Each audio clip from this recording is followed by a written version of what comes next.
All right, we are live again. Welcome to Live with Marcel and Kilani. We're excited to have you join us today, and today is going to be a really exciting topic. Well, at least it's exciting for us, and it's around connection, right? And the need for connection. And I love this topic because it's something that Kilani and I are deeply passionate about. Yeah, welcome everybody. Thank you for tuning in. Let us know if you're watching live or watching the replay in the comments. This is a topic that we've been talking about a lot in the past, I'd say, week or so. It's something that's always been very important to the two of us, but something that I think has especially resurfaced in the past week or two in our own work and our own lives as well.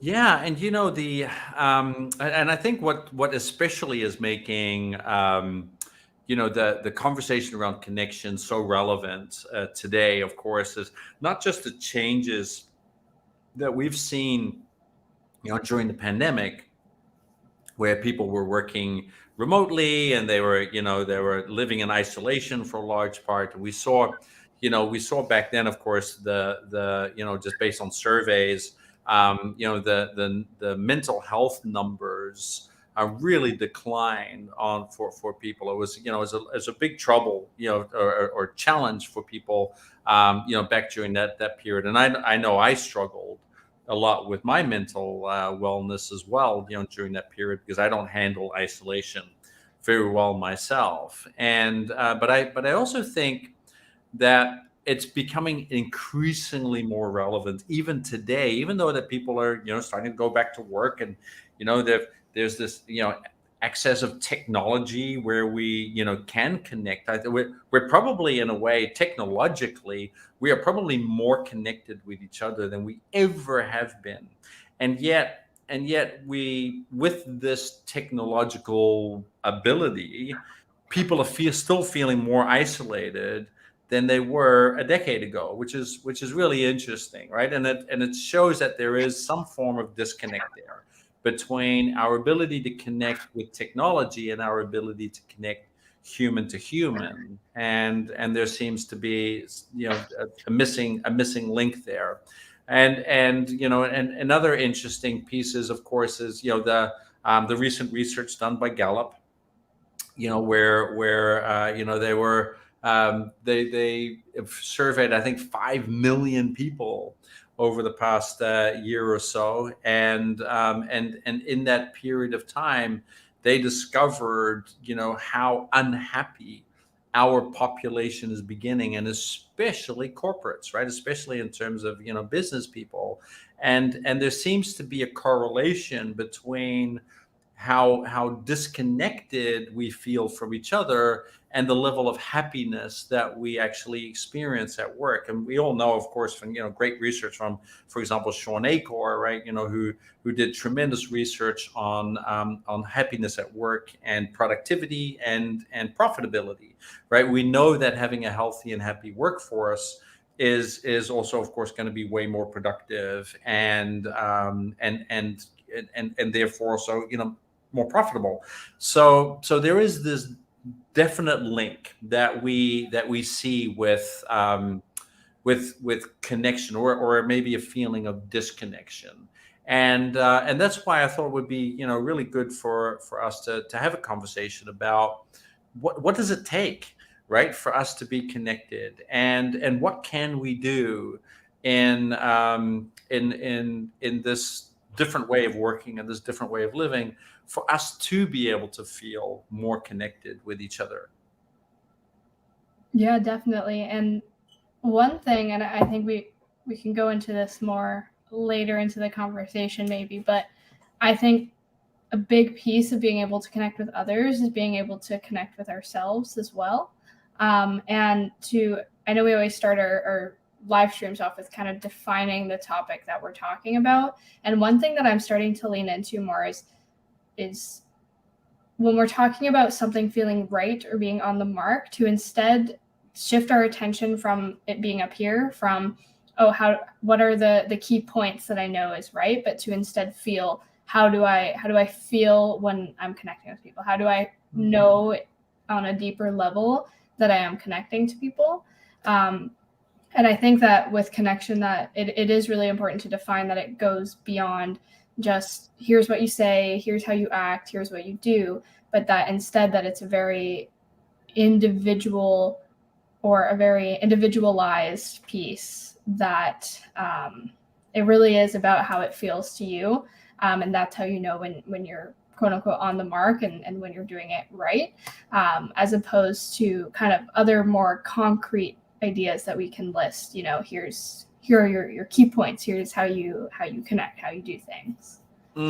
Yeah, absolutely. And Neil just commented, that Gallup, of course, now also has known as the net thriving score, right? Which is based on this research that they were doing, and understanding how to quantify, right? That how people are feeling is such an important thing for organizations, because organizations, this has a little bit as to what you're saying as well, is organizations have a tendency to drive on data, right? And they and the more that can be quantified for an organization, the more I guess kind of the more confident organizations feel about making decisions about that quantifiable data.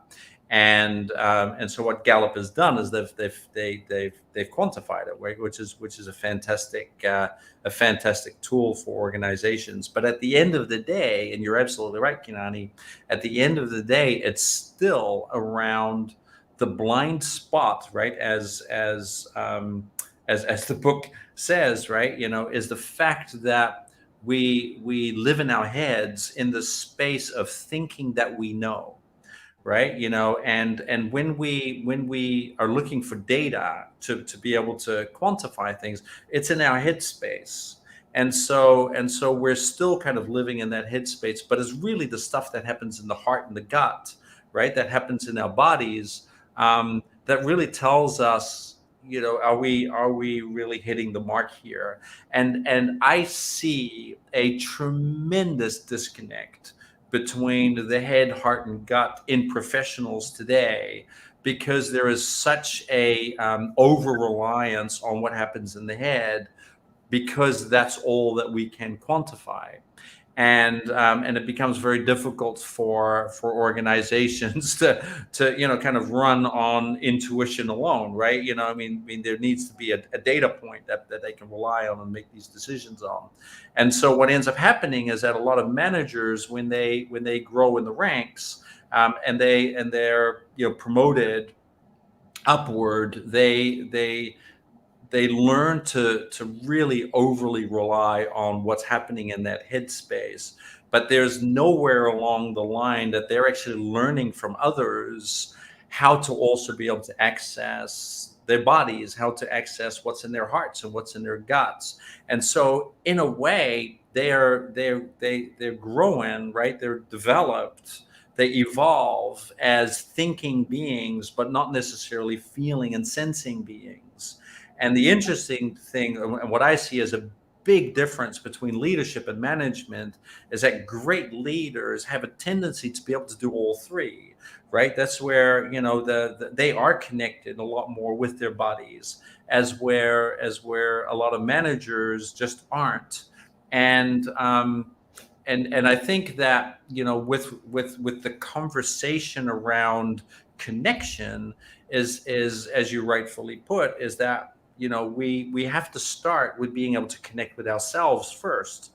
We can't connect with other people. We can't feel connected to other people if we can't feel connected to ourselves. And I think that is where a lot of people struggle at the first place, is they have there's no program out there that's teaching them how to connect with themselves and with their bodies, in a way that's actually going to help them learn to be more effective as managers and leaders. And why is it important for managers and leaders, or really anyone, to be able to bring in that to be able to get into their body as well, rather than just in their mind, in the context of connection. Well, it's if and one of the reasons, and I wrote this in my book, right, The Five Energies of Horrible Bosses, is you want to think of the body as an antenna, right? It's not just a vehicle that gets your brain from point A to point B. It's not this dumb lump of flesh. It's an energy generator, and the energy that is generated by the body, right, is what connects us together. And so in many ways, the way that human beings interact with each other, for example, is it works in kind of a loop, right? And think about, like, if you're thinking about something to say, for example, what ends up happening is that comes from your prefrontal cortex, right? Your thinking brain, so to speak. That then goes into your emotional centers. That creates a kind of an emotional context to it, which then actually goes into your body, and then your body communicates that out to the world. And the way that your body communicates that out to the world is through energy first, right? Is the energy that we actually push out and project is influenced by what we want to think and what we say and what we're feeling, and all of that kind of stuff. Then that energy energetically is received by another human being. So energy travels at the speed of light, right? So it's extremely fast. And so when I myself, right, I'm thinking of something, and my emotions get involved into that, and then as my body then transmits that outward, in your case, receiving that, your body receives that information first. Then what happens is that information then goes up into your emotional centers of your brain. It creates an emotional reaction, which then is fed up into your prefrontal cortex, where you think about what you're actually receiving. So in a way, we communicate outward from a top-down approach, but we receive information from a bottoms-up approach, right? And the challenge, and that's one of the reasons why there is so much miscommunication, is because when I receive that energy from you, right, that's going to trigger an emotional response. My memory centers in my brain and all of those kind of things are going to get involved in that process. And only then, when that information enters into my prefrontal cortex, it is already heavily biased by a history of information and all of these kind of things. And in all likelihood, I am going to be hearing and perceiving something very different from what you might be saying, right? And so that's one of the reasons why humans have great difficulty communicating with each other. Now, as a manager, as a leader, for me to be aware of the energy that I am actually projecting as I am speaking and I'm communicating with people is critical. And that's why that mind body connection is so important, because I need to make sure, or I need to know that whatever it is that I want to communicate is also being projected in the way that is also going to be received by a person in the way that helps actually create cohesion in that connection. And so if I am disconnected from my body and I have no awareness of how my body is actually projecting that information, there is already a miscommunication happening in myself, let alone with the information. That then makes the information seem incongruent, because it's not cohesive. I might be projecting a different information from what I'm actually thinking and feeling. And so when people receive these mixed messages, they kind of go, that you might be saying that, but it doesn't feel authentic to me, because it only feels authentic when there is the kind of a unified kind of projection and unified message that comes with that energy projection.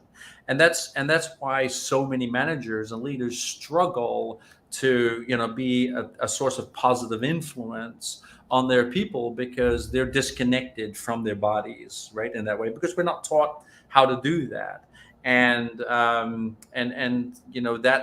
that's also one of the reasons why we feel disconnected from other people, because we don't know how to receive that information. We receive it, but that we only become aware of what we're receiving once it's up here in the mind, once it's up here in our consciousness, and we start thinking about, which by then of course has been influenced by our emotions and our biases and our belief systems and all of that kind of stuff. So it becomes very, very difficult for us to really kind of feel connected to another human being, and therefore be able to apply those levels of empathy and emotional intelligence and all of those kind of things that we speak about in leadership. None of that stuff lives up here. That all lives in the body, and that's why that connection is so important.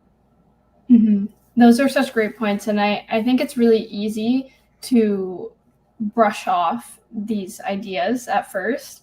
It's very easy to want to focus on the concrete things, the listening skills, the communication skills, and while all those are important, we forget that there's so many pieces that go on under that are prerequisites to creating all of the other leadership skills that we want. And without working on those things, and I was actually just talking to a client about that today, is without diving into the root of things, you can't fix the things on the surface either.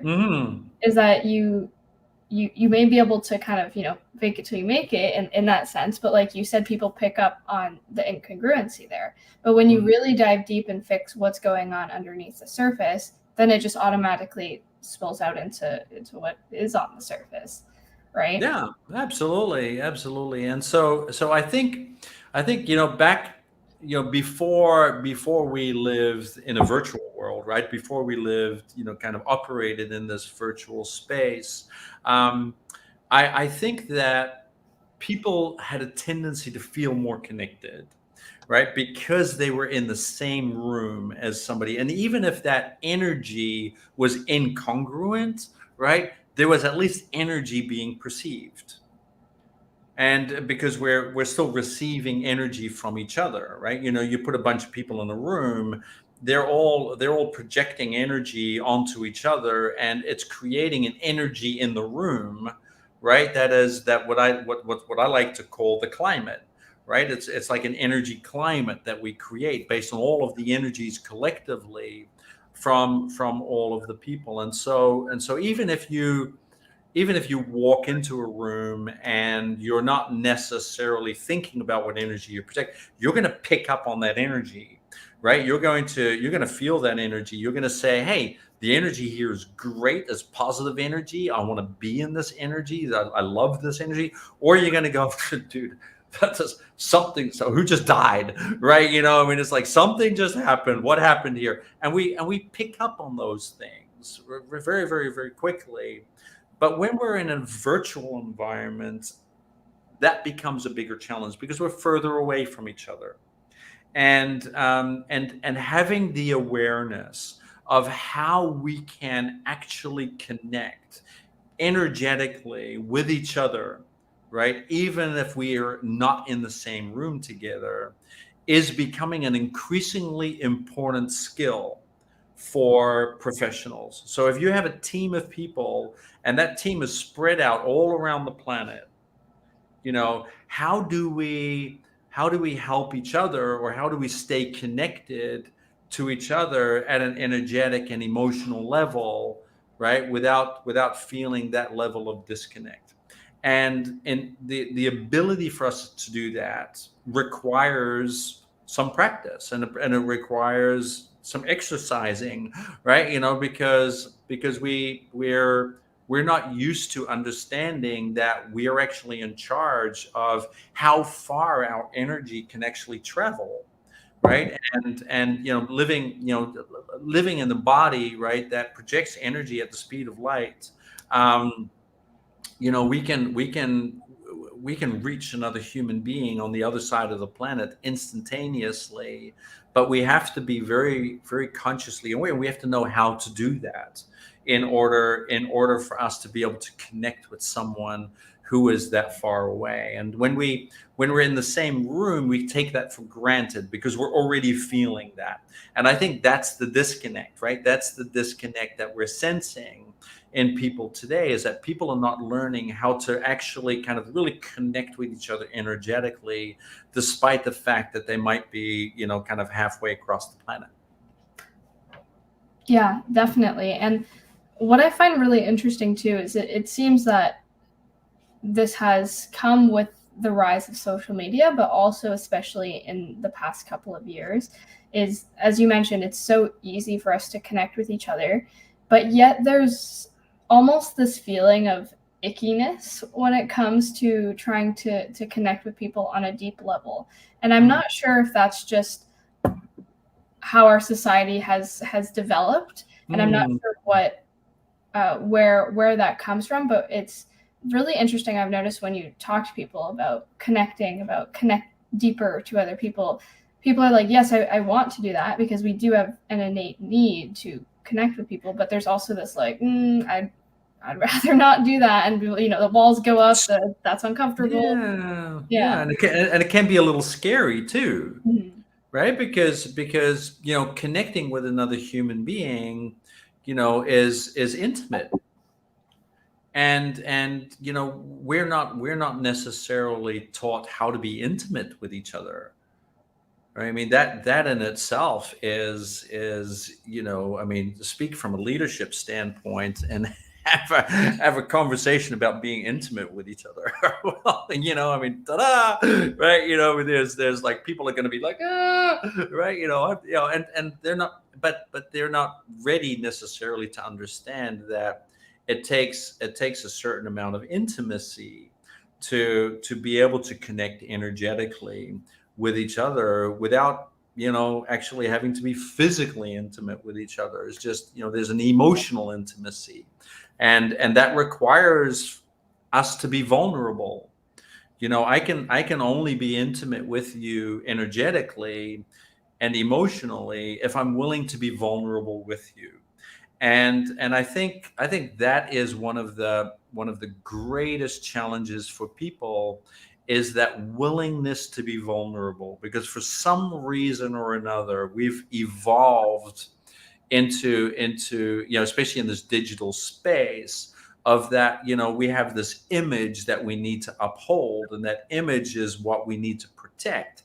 And if I show you who I am, right, at a vulnerable level, then I am giving you potential power to hurt me, and that's scary, right? And the funny thing is, that's what trust is, right? So our willingness to be vulnerable, right, with another person, right, with the understanding that they're going to act in our best interest, even if we don't have visibility over where they are and what they're doing, is the key to trust.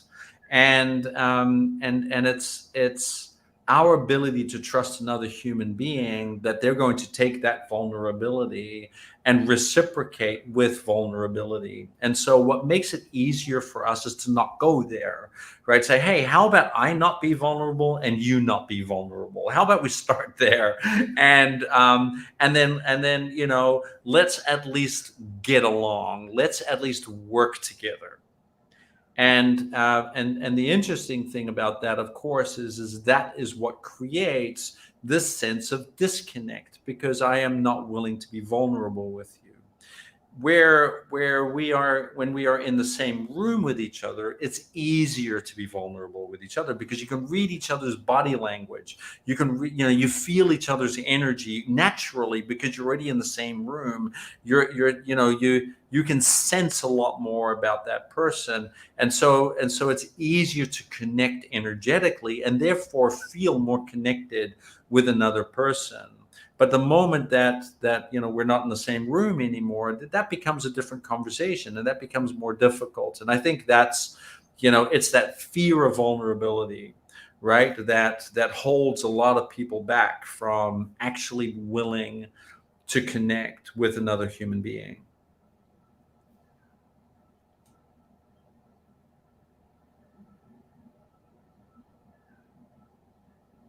Oh, I see Samuel as a spot there.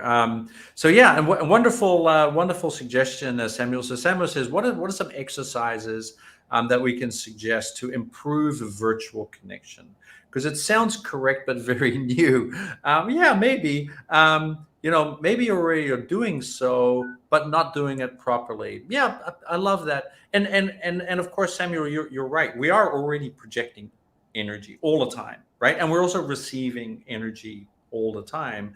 It's just that we're often just not consciously aware and consciously projecting what that energy is. And what I'd love to do is I'd actually love to do that as an exercise today, if that's if that's something that the audience would want to do. So if you're watching this and you want to chime in, let us know if you want to learn how to do this, because we can actually share. You can learn in 5 minutes how to actually connect with another human being energetically, and we can actually run you through that exercise right here and now.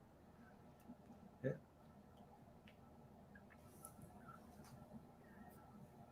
And how about you, Kilani? Have you noticed any kind of maybe like in different types of people and different ways, right? That there are maybe different types of people who connect differently. Is there anything there that you've noticed in your coaching? I think we definitely all require different things to connect people and to feel trust with people. But from my experience, the main piece is really being able to create and hold space for other people. Mm. And this is something that I've discovered both in my coaching practice and in my own life as well. And being able to create and hold space for other people is in itself, I think, one of the most vulnerable things that you can do for yourself, because by Mm. holding space, and what that means is giving everybody in the situation, but most specifically the person that you're trying to connect with, giving them the opportunity and giving them permission to be exactly who they are at that moment, without expectation, without needing them to pretend to be anyone else. And in order for us to do that, or even as a byproduct of us doing that, we then are also giving ourselves permission to be exactly who we are at that given Mm. moment, which can be scary. Mm. And so it is a practice. It takes practice, but what I've learned is that one of the best ways to cultivate trust, and I get the comment a lot. People always say, like, I've just met you, 2 minutes ago, and I already feel like I could tell you my whole life story. I feel like I trust you and have known you forever from Mm. within minutes of meeting me. And I think that it's because I put my focus on creating that space for people and holding that space for people, and myself as well.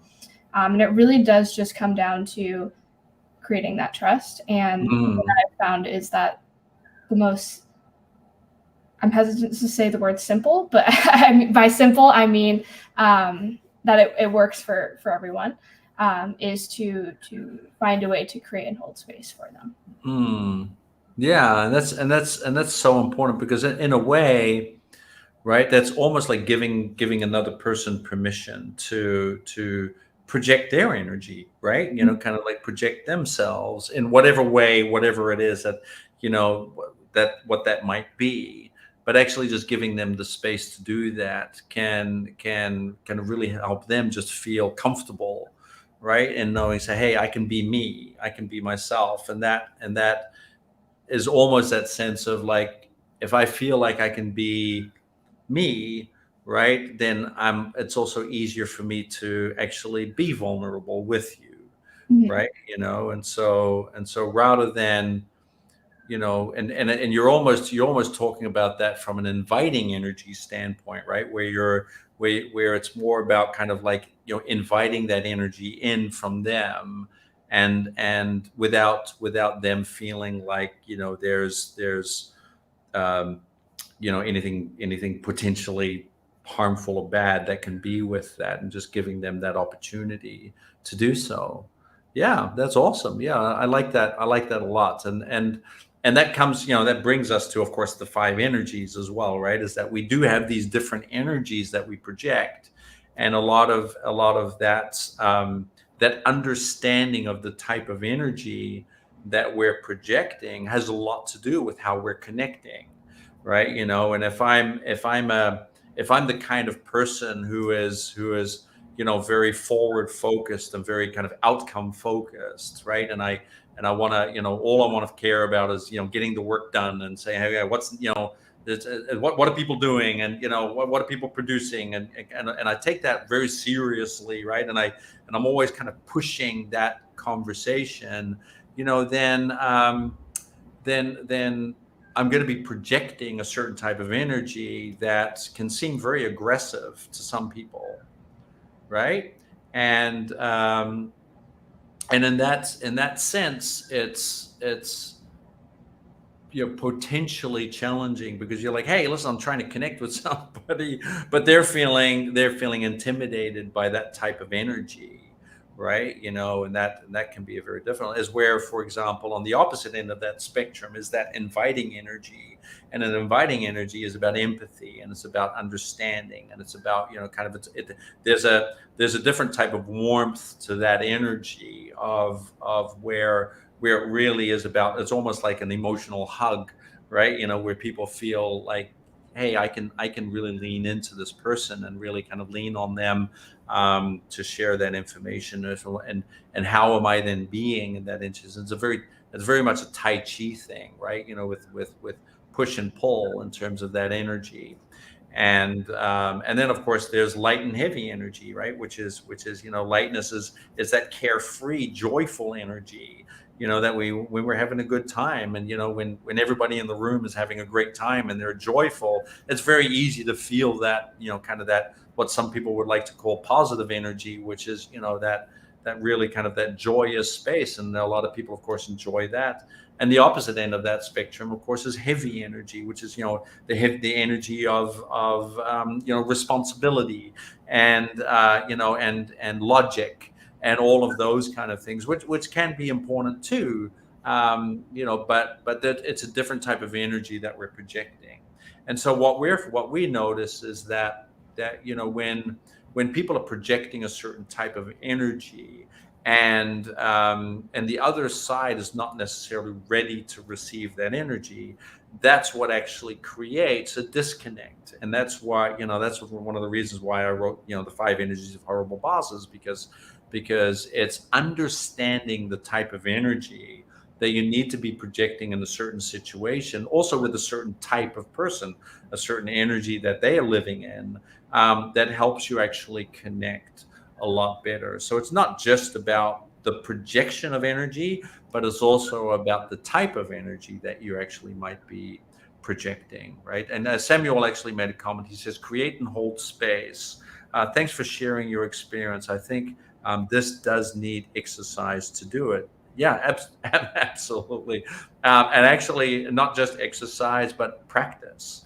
Many, many, many, many hours of practice to be able to create and hold space for another person to feel safe in that space. But it starts with understanding your energy, and it starts with understanding your body, right? And being able to be connected with your own body before you can be connected to another person. And so what I would recommend to think of is when you're trying to connect, is to say, hey, how is my body actually feeling, and how is my body responding, and what kind of energy might my body be projecting in this situation, and is it congruent with what I am actually trying to project, and to create that alignment, right, of what you actually want to do up here and what's actually happening in your body, and vice versa, by the way, when you're receiving energy from somebody, is to also kind of take in that energy, without fear, and then to be able to allow that energy to kind of go up into the mind, and to be able to receive that energy without bias, right? Without letting the emotional centers of the brain, and the memory centers, and all, and the belief systems, and all of these kind of things that might be driving a lot of the interpretations of this energy, and to be able to put that all aside and just to let it come and to feel it, right? And give yourself permission to feel that energy from another person. And I think that's that unbiased observation. And it's what Buddha once says, right? Is that the path to enlightenment is the ability to observe without assessments. And what he meant with that, of course, is that we need to be able to just simply observe what's happening without actually making a judgment about it, without trying to kind of make sense of what a person is projecting. And that's what Kilani really talked about in terms of creating space. Is we need to be able to just receive without judgment, and be able to receive without any form of bias from our end, and just kind of say, oh, so it sounds to me like that's where you're at, and be okay with wherever a person is at and whatever they're thinking, and that is that point of safety that we want to be projecting from there. Yeah, and so maybe what we could do just to kind of finish today's session is to actually do a little mindfulness practice, where we're actually going to practice focusing on connecting energy with people in our external environment. Would that yeah? Do you think that would be good, Kinani? Do you think that would be a good idea? Yeah, I think that would be a great idea. Great. So I'll if you're okay, Kinani, I'll just run that in Sure. this session. So this is going to be like a 5-minute session. And so for the viewers, all I want you to do is just follow suit with me and with Kilani, and just see how this works for you. So what I'd like you to do is I want you to sit up straight in your chair, right? So that your spine is nice and straight. If you're standing, that's great too.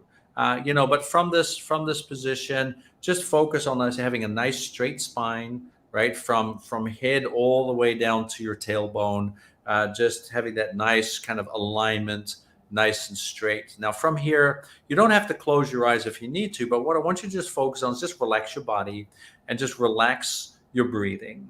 Yeah, so you just breathe in through your nose and exhale through your mouth and just relax. Just give yourself an opportunity to just relax. Inhale and exhale. Yeah, just kind of start feeling yourself in a different way, and just allow your body to relax for just a few seconds. Inhale and exhale. And now what I want you to do is I want you to take your attention, and I want you to take your attention from the screen, so from looking at Kilani and I want you to try to draw your attention behind your eyes. So don't focus on things that are in front of your eyes, but I want you to start pulling your attention back into your mind, into your head, behind your eyes. And as you're doing that exercise, move deeper and deeper into your mind, to a point where it almost looks like you're looking at the outside world through two round windows, which are the lenses of your eyes. And you're standing behind those two eyes, and you're observing your outside world. But you already noticed that outside world is looking a little different. It's outside. Just like you were looking through a window and you see the world pass you by outside your window, the same happens now as you're watching your screen. Just see the world pass you by through the window of the lens of your eyes. And I want you to take notice how peaceful and quiet it is behind your eyes. Note that it's a very quiet and peaceful room that is your mind. And in this room, you have complete control over everything that is in this room. You decide the ambience, you decide the lighting, You decide whether or not there's a comfortable chair to sit in or if you want to stand. It's peaceful and it is your room. And you can still see the outside world moving past outside of your eyes, but they don't affect you anymore. It's just like watching a movie, and inside your mind, it's nice and calm. And now I want you to imagine an elevator right in the middle of this room, and I want you to step into the elevator, and we're going to take the elevator down into your body. And as you go down this elevator from floor to floor, you see the numbers counting down on this elevator going 10, 9, 8, 7, 6, 5, 4, 3, deeper and deeper into your body until you're in the core of level 1, which is right by your belly button. And as the door opens up, notice inside your body is a beautiful, peaceful space. And in that space is a ball of light. You walk over to the ball of light and you hold on to the ball. You grab it with both hands and notice how this ball feels warm to the touch. Play with the ball as that warmth feels comforting, it feels safe, it feels beautiful. It is you at your core essence, is this beautiful ball of light. And you feel that warmth in your hands. And when you touch that ball and you feel that warmth, it makes you feel comfortable and safe, knowing that you have all of this energy that is available to you.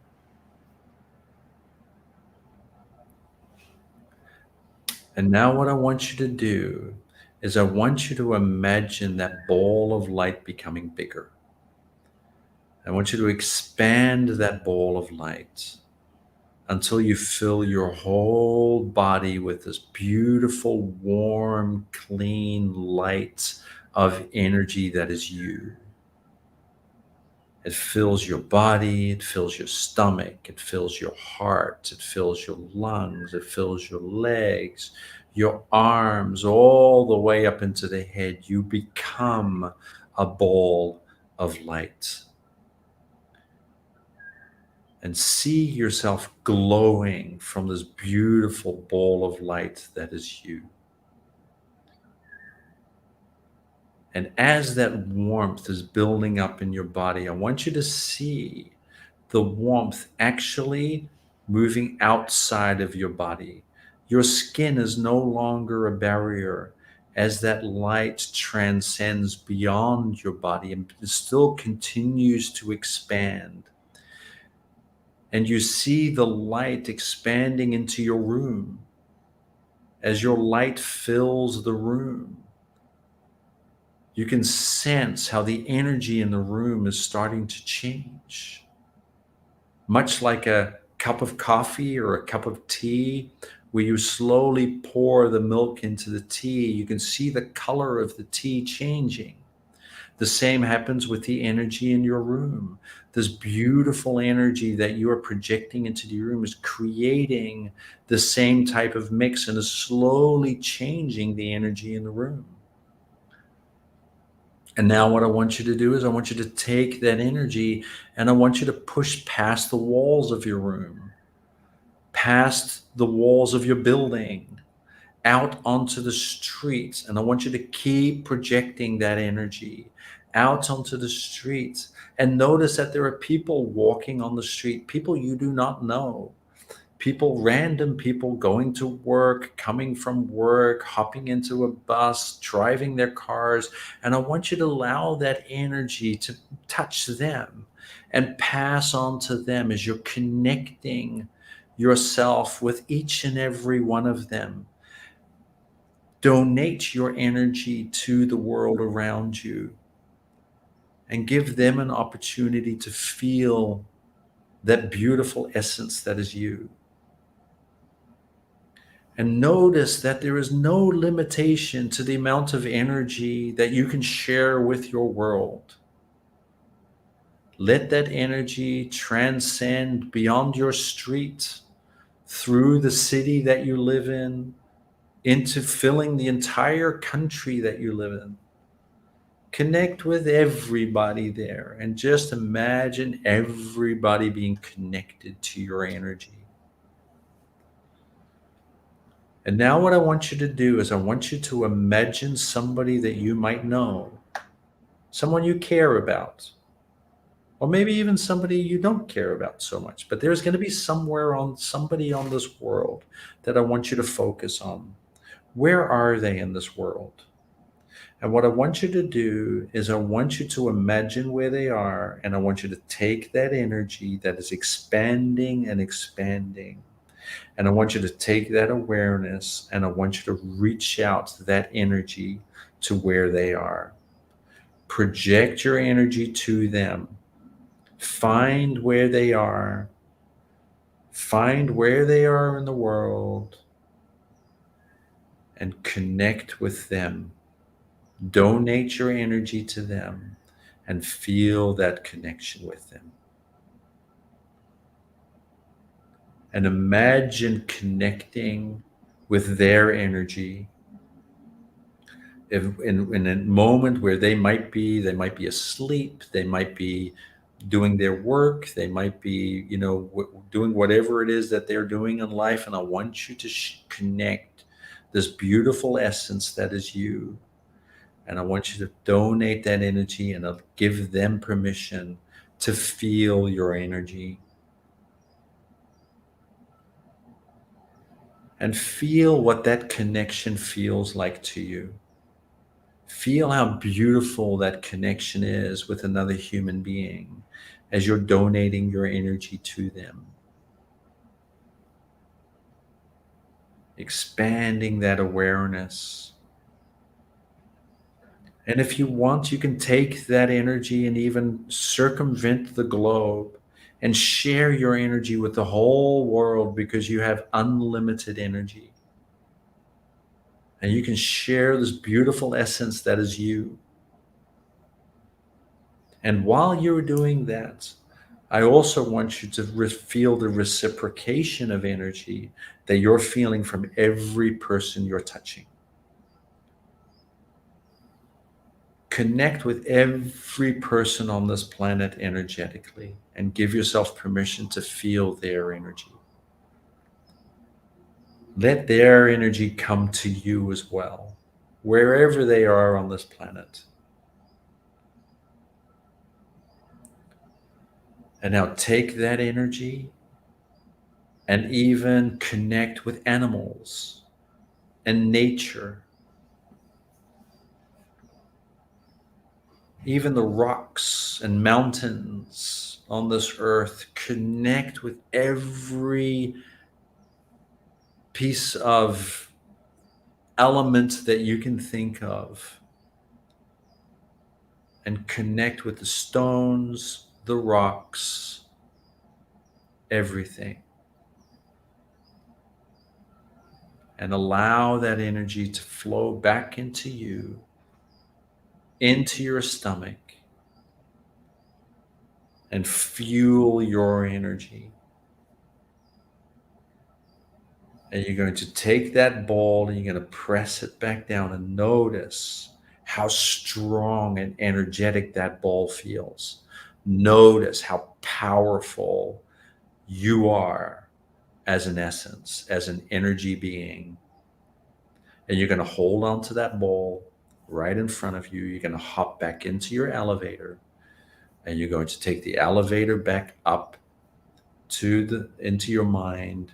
You're going to go up, seeing the numbers go 1, 2, 3, 4, 5, 6, 7, 8, 9, 10. The doors open up, and you have a beautiful mind filled with this beautiful energy that is you. And now you let your attention go back to your eyes, watching the world outside, and notice how the world has changed. Notice how the world might look a little bit different now that you have connected your energy with this world. Notice how people might be walking through the street a little bit differently.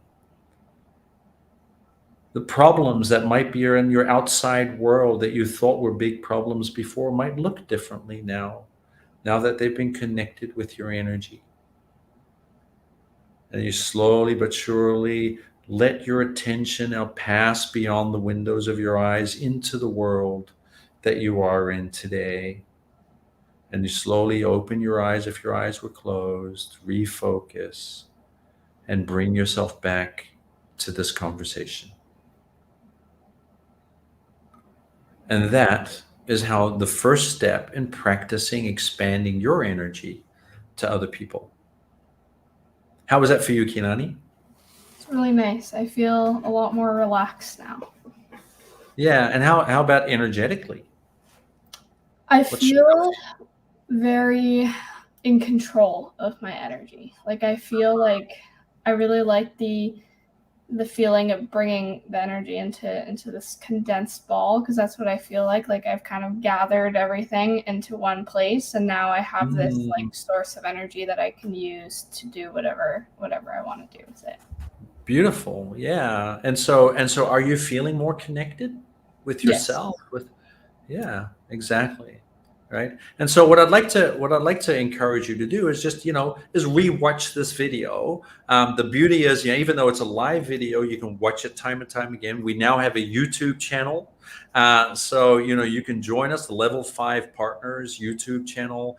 Subscribe to the channel. There's a gift for you if you subscribe to the channel. There's where you can actually learn to work with your energy a little bit more. And that's part of the energy 5 energies mastery program, and you'll get to do the 5 energies introduction that we will send to you once you subscribe. So please do join us. If you enjoyed this, let us know. And of course, if you want to do more of this mindfulness type stuff and things like that, let us know. And we're happy to run more of these sessions during live streams.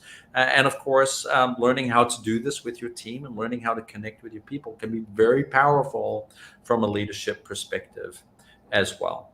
Right. Well, that's all for me. Kilani, did you have anything to add? Nope, that's all for me as well.